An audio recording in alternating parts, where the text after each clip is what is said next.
Today is Sierra Hotel One Tango Sunday, and today's Sierra Hotel One Tango set is a Sierra Hotel One Tango walkie-talkie.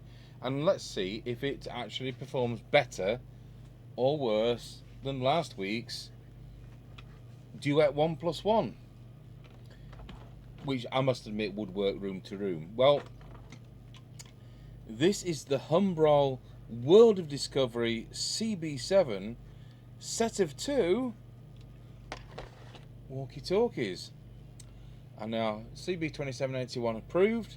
They operate on channel 7, and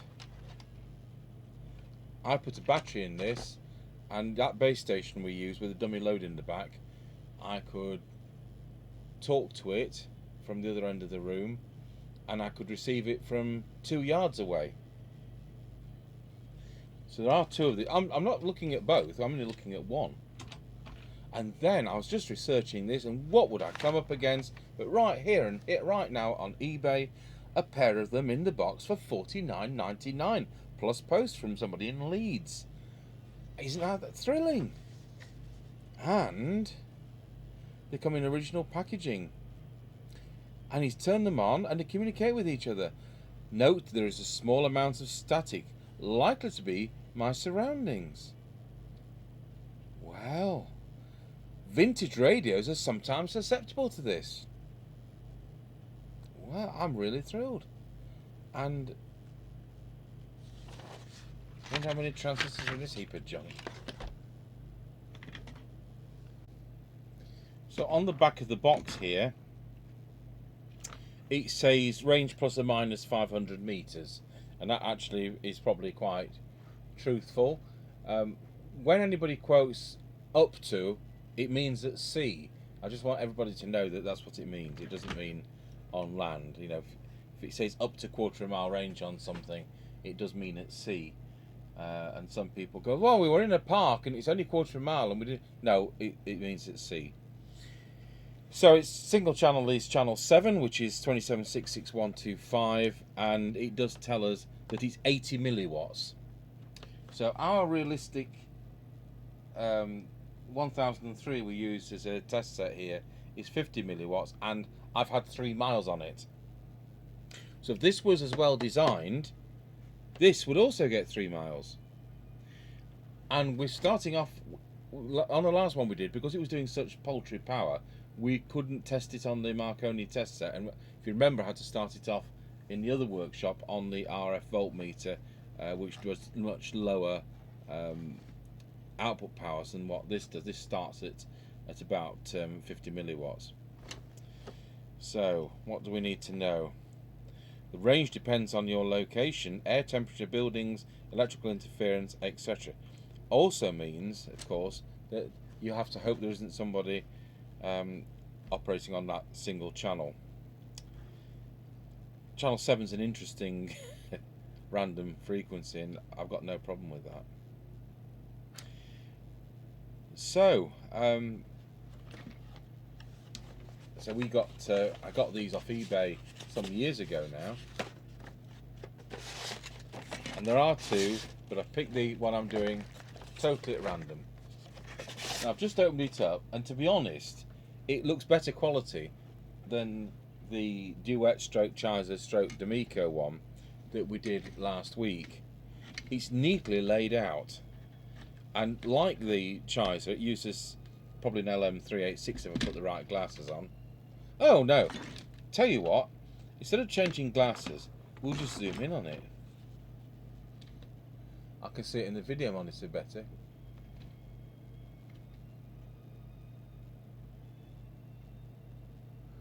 Oh yeah, it's an LM386 N-3. Well, that's about, isn't that about 350 milliwatts? Because the normal one's 250 milliwatts, but the N-3 one is louder.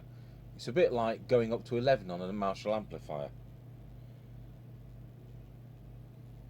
Oops, wrong way. Okay. So we don't have any chips in the radio, but it is nicely laid out. To be quite honest, it is.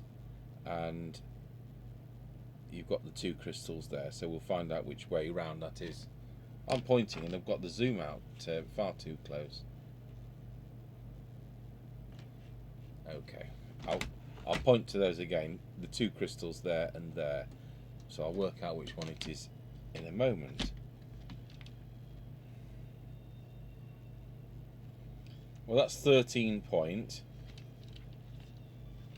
so I'd expect that to be transmit.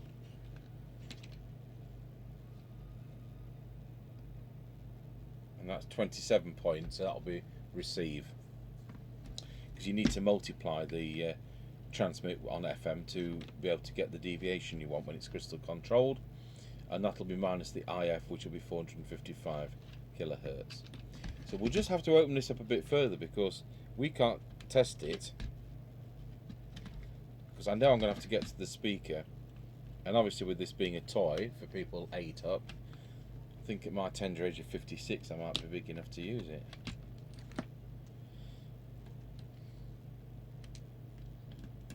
Get the screws out. So I know as soon as we've done this test, you're all going to rush out and try and bamboozle each other and buy those ones off eBay for $49.99 plus post. Why won't this come out? Perhaps the volume control. Oh, we've got to take the knob off. Hey, it's better.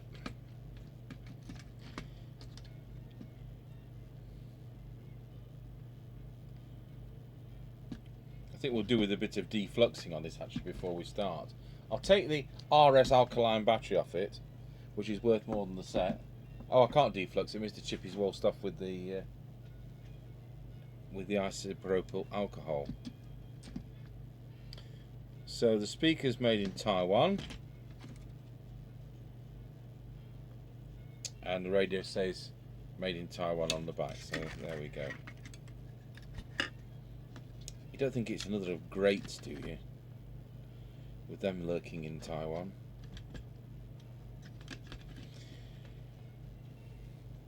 So I think this is the transmit line, so I will unsolder this wire to the antenna. Now the loading coil looks like it's there, so to be honest it looks like it's a fixed load. Yep, the loading coil is fixed, it's not variable. So in actual fact we could go onto the input side of that and probably get a more accurate reading, but what I will still do is to unsolder the aerial wire so that our test equipment puts it on the correct kind of load. So whilst the soldering iron warms up, oh of course we've got the air conditioning on in here, hence the rumbling. Right, that's kind of connected things up. I've got crocodile clips to my crocodile clips, and we've used the yellow one as negative. Don't know where the black one disappears to, but they do. So we'll switch it on. I've got it's connected to the radio side of the loading coil.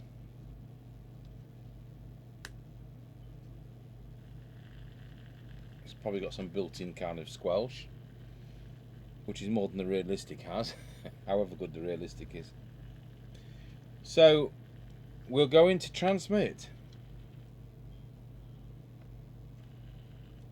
It's just moving the needle. So we're back to that age-old problem, aren't we, with these type of things. So what do we think the transmitter is? I think the transmitter is going to be simply this stage and that stage. I think you've got a crystal there, and then you've got 2 stages of amplification. So I can hardly see the needle move. It is giving me a frequency.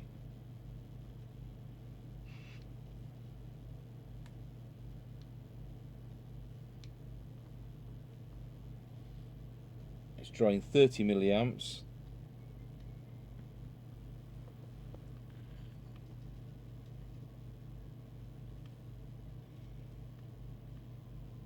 Okay, so we've now got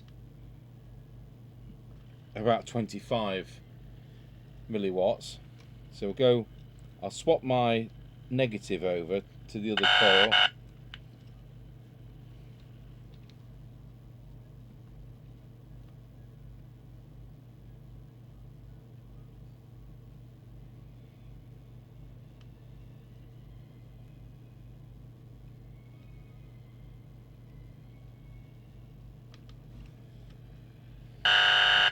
And back.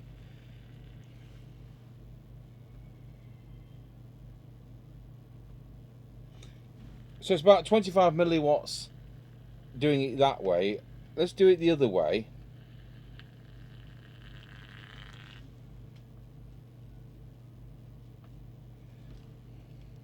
See if there's any difference connecting to the actual aerial.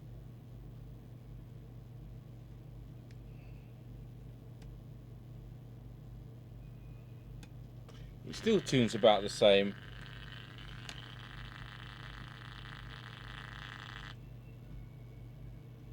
So let's look carefully at what we've got.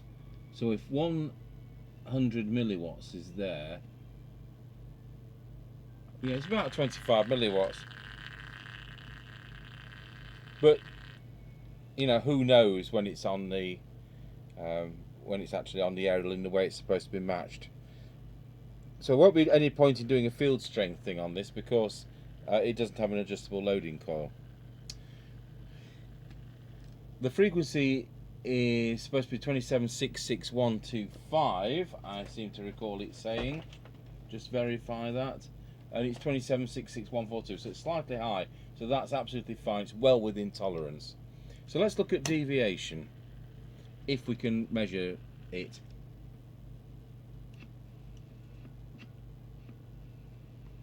Wallow. Wallow. Wallow. Well, at least I'm getting 1.8 deviation on it, not 0.9 of distorted muffledness. So I'll tell you what, I've got this capo behind me.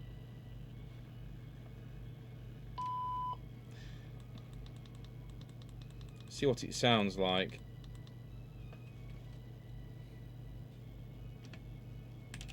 Except all my connections have come off.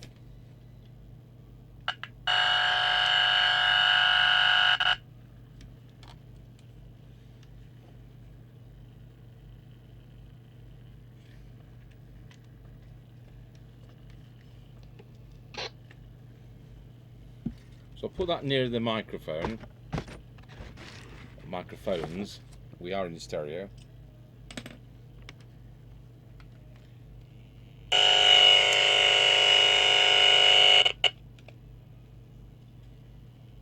Testing 1 2 3 4 5. 1 2 3. But you know, it's about as distorted as that other one.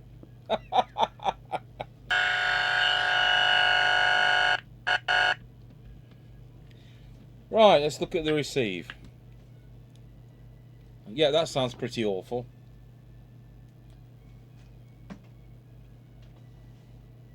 I would think these were about $39.99 a pair, to be honest.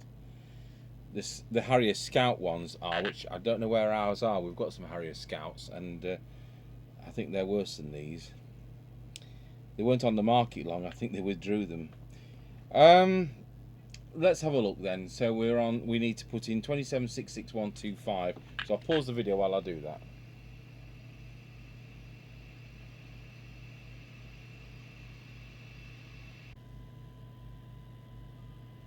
Right, so now we're on receive. We better turn the volume up. I thought it was supposed to be always the same volume on FM.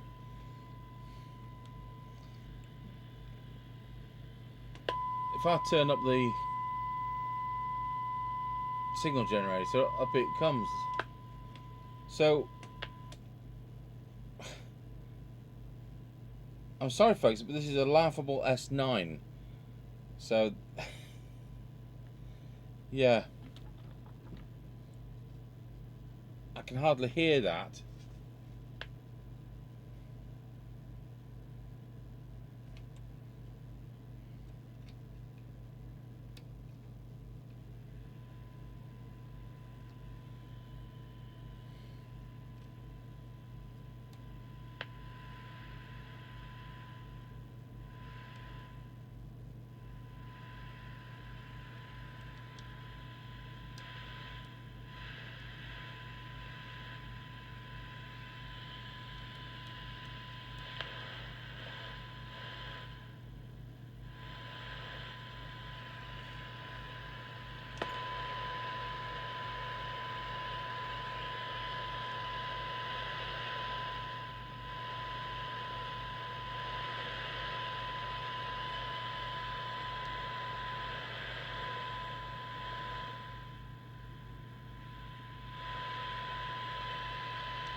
Well, I'll tell you what, that's now 10 microvolts. I can actually hear 10 microvolts on it.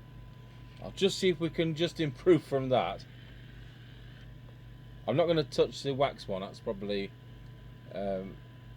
frequency, and I don't think it's going to be out. We'd have to use the marker oscillator on that. It's not giving me the impression it's out.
Right, if you can hear that, I've been through it a few times.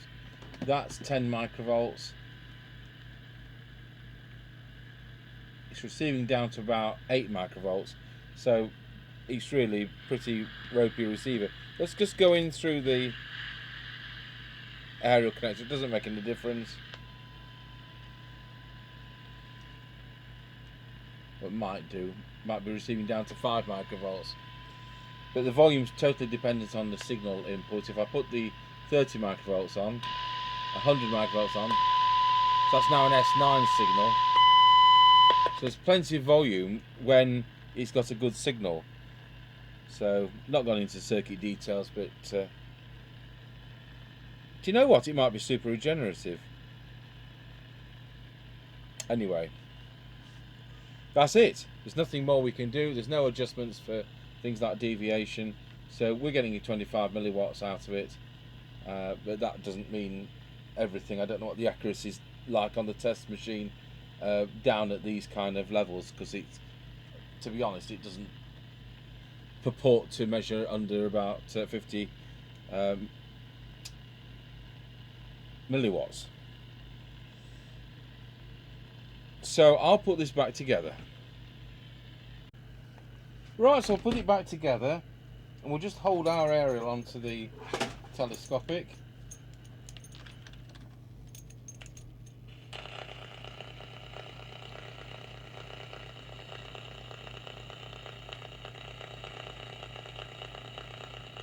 Okay.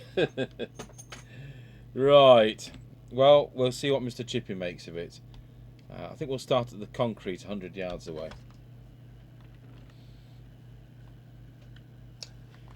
So, is this the most Sierra Hotel One Tango walkie-talkie possible? I don't know. But I urge you to all go out and buy this bloke's $49.99 pair in a box. Fantastic. So we'll just do a quick test. I don't think that'll take very long. It'll be a 30-second video, won't it? With Mr. Chippie. Thanks for watching the Humbrol CB7, supposedly 80 milliwatt transceiver from 1981.